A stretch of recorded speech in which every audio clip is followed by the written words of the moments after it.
Testing, testing, 1, 2, 3, testing. Welcome, survivors. This is Eerie Knight of the Pseudo Posse, and today I'll be discussing the 10 most common horde-based beginner mistakes that I have seen among the community. After seeing many discussions in the comments of my YouTube videos, as well as visually inspecting some bases on my 7 Days to Die dedicated server over the past couple months, I thought it would be helpful for me to create this guide to aid new players in avoiding the pitfalls of improper base building. With the obligatory intro out of the way, let's dive into it. Nothing can be more enraging to a new player than zombie rage, or destroy area mode. Zombies under normal circumstances will seek out the player in the fastest route possible, but if they fall greater than 3 blocks in height or otherwise running within a 15 block or so distance of the player, they can randomly enter rage mode and start beating on the nearest set of blocks. New players not being familiar with this mechanic will make zombie drop zones with too short of a fall distance and take a lot of unnecessary damage. Best case scenario, they'll have lots of repairs post-horde, and worst case, they'll wind up with a destroyed base in a serious case of the munchies. The player can overcome zombie rage early game as zombies are weak and the hordes contain less cumulative total zombies, so it isn't necessary to build tall in the first couple hordes. But as the game stage increases, it becomes extremely important to account for this mechanic. As of the 2.0 update of the game, I always recommend building with at least a 15 block drop height, which can be achieved by building that many blocks above ground or by digging out a pit to achieve the net drop height. Compare this setup without the pit and the effective 15 block drop, night and day difference.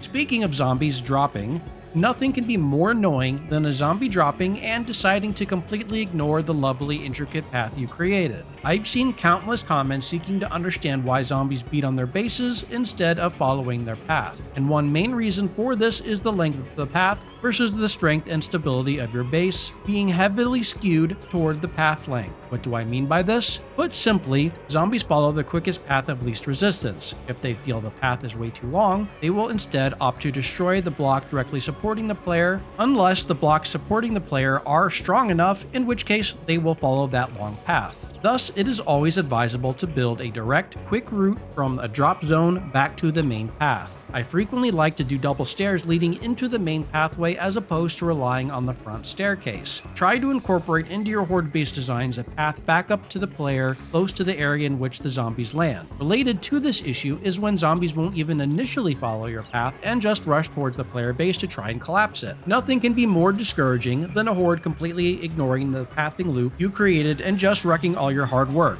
Again, this boils down to the length versus the strength of supports holding up the player's fighting position. If you find them completely ignoring your pathway, try adding in extra supports and upgrading the material of the blocks. You'll find that for a path of set length, there will come a point in which the structure is too difficult for them to destroy. So what used to be a path too long for them to travel is now the preferred option. Always make sure to upgrade and fortify your base as you progress, as you might find that the horde on lower game stages will follow your path and then suddenly not. Once a group of zombies grows in number and strength, as in getting ferals radiated or stronger, a previously strong base may be viewed as weak relative to the higher game stage horde, and they'll instead pulverize your base. So don't ignore upgrades and expansions. Never be satisfied with your base and you'll never be surprised. Zombies tend to hug the walls, or hug the side of a pathway that will reduce their overall run distance. Again, everything leads back to their basic AI programming of follow the path of least resistance. New players will tend to create blocky, jagged contours in the walls of their base or somewhere along the zombie path, and that is a bad idea. Since zombies love to hug these contours, these types of janky angles can get them stuck, and when a zombie gets stuck, they'll stop and start bashing on the thing that made them stuck. One stuck zombie can lead to multiple zombies getting stuck behind other stuck zombies, causing a massive pileup leading to lots of destruction. A zombie path and base can collapse under such conditions, completely ruining your horde night. Avoid this at all costs by making all your contours smooth. For pathing and zombie droppers, wedge and ramp shapes can make a huge difference. Notice with the right angle contour, zombies will frequently get stuck and take a swipe or two on the blocks immediately in front. With this ramp shape inserted, they are much less likely to do this and run down peacefully. Stairs can also be affected by this behavior, so if zombies will be approaching from the opposite direction of the staircase, make sure to put in some corner pieces to make it smoother. And recently I did a video on an optimal staircase design to reduce the incidental damage, so go check that out for more details. But here is the basic setup popped up here for a few seconds.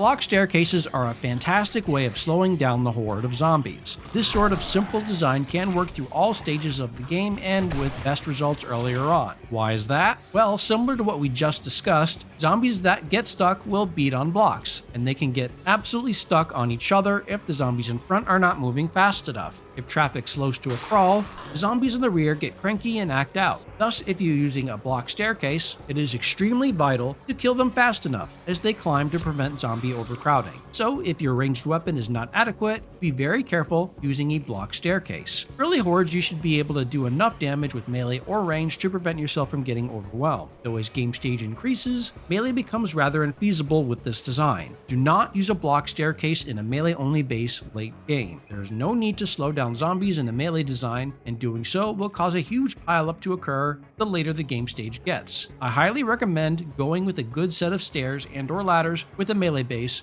Just remember, dogs can't climb ladders. However, it is not all doom and gloom. If used correctly, you can create some creative bases wherein you force zombies to jump up blocks, which as an aside do not need to be cubes only. Any solid pathable block can be substituted. But yeah, they can be used in an obstacle course reminiscent of Ninja Warrior. Another common reason why a new player fails a Horde Night is due to unintended pathways causing some mishaps. A less likely but still prevalent reason as to why zombies ignore your path is because you accidentally gave them a better one. It could be as simple as having a ladder run from ground up to your position inside your base, or something more insidious, with some pathable block shapes configured in such a way as to create an alternative path to your position. If you are using ladders inside your base for your own movement purposes, always leave at least a 2-block gap from the floor if on ground level, as anything less than that, zombies will see as a continuous path. Otherwise, check your bases for any possible unintended pathways if you see zombies trying to head for a particular region of your base. Crawling corridors can be a very powerful horde-based design,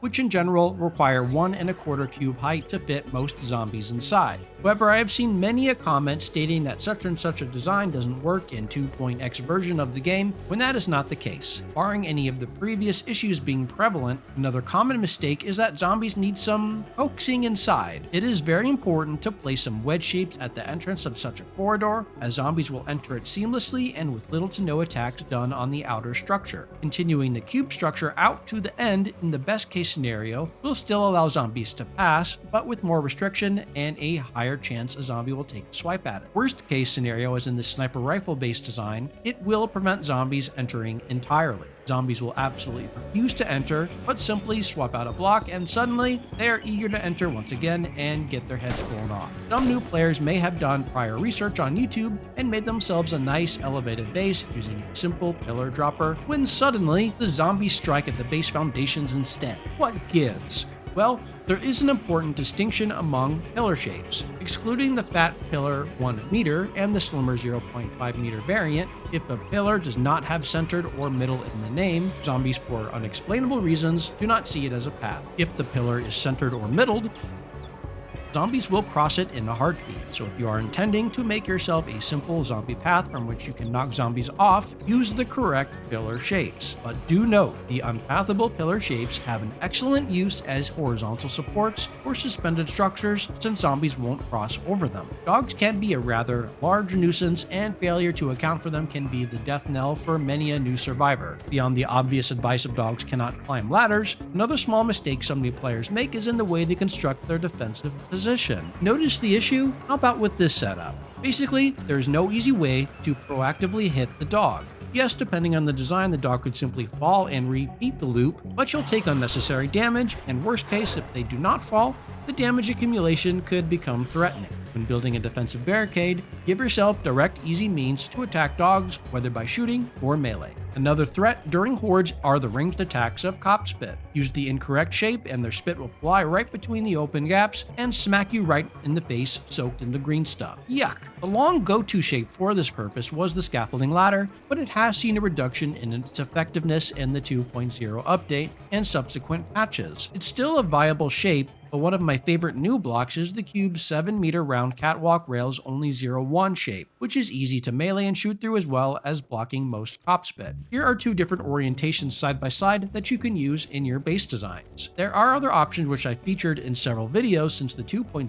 update, but using shapes like these also dual purpose in the prior discussion on making dogs hittable. One thing to note though, if you are using the scaffolding block, whatever you do not place the block with the climbing side facing outward. New players can create an unintended disaster in waiting by giving the zombies a free ladder. It might bash on blocks above your barricade, or if your roof is low enough relative to your scaffolds, up on top and start trying to break in from above you. If the position of the scaffold is on the far side of the volume in the block placement preview, the climbable side is the closest one to you. And if you still are not sure, go place a frame and try climbing it yourself to double check you placed it correctly. Players completely new to the game may also not be aware of when vultures tend to start spawning in hordes and thus having prepared for their arrival. Unless you are power leveling during the first week, which is a new player you probably are not, you are very unlikely to see vultures in your first horde. However, during the second horde, it's almost a guarantee, and if you have not built some protection by the second horde, you are in for a rough night. At the very least, a roof with some bars will allow you to range down vultures as they swoop on down. Their AI works a bit differently than normal zombies as they tend to hit blocks immediately above the player's position. You can take advantage of that and place wood spikes above you on the roof. Vultures will dive bomb into them and immediately die. Spikes are generally fragile and shouldn't be used directly against the horde, but against vultures, they are perfectly suited. This last one isn't so much a common mistake, rather a methodology to figure out why your base is not working as you think it should. If you have a base where zombies are not following your path and are beating on various other parts of your base instead, here's what you can do to resolve the issue. Position yourself at the beginning of your path and grab a zombie's attention. If in single player, just enter debug mode by pressing F1 and typing in DM and enter, and then press F6 to launch the zombie spawner menu. However, if you're playing on a server, just locate your nearest zombie neighbor. Anyways, the idea is to draw their attention and see if they will follow you. If they do, move yourself further back and repeat and see if the zombie will still try to walk the path. Keep moving yourself back until you find the point in which the zombie does not try to walk along your zombie loop. At that point, determine if there are any unpathable shapes preventing them from reaching you along that path. And if not, it's very likely the path is too long and your main base structure is too weak. Try to add additional supports to your fighting position or shorten your path and repeat the test. Do this until you've nailed down the root cause of your issue. I've done this multiple times over the years whenever I've attempted new designs where the cause of zombie misbehavior didn't seem obvious. If all you new players take these lessons to heart,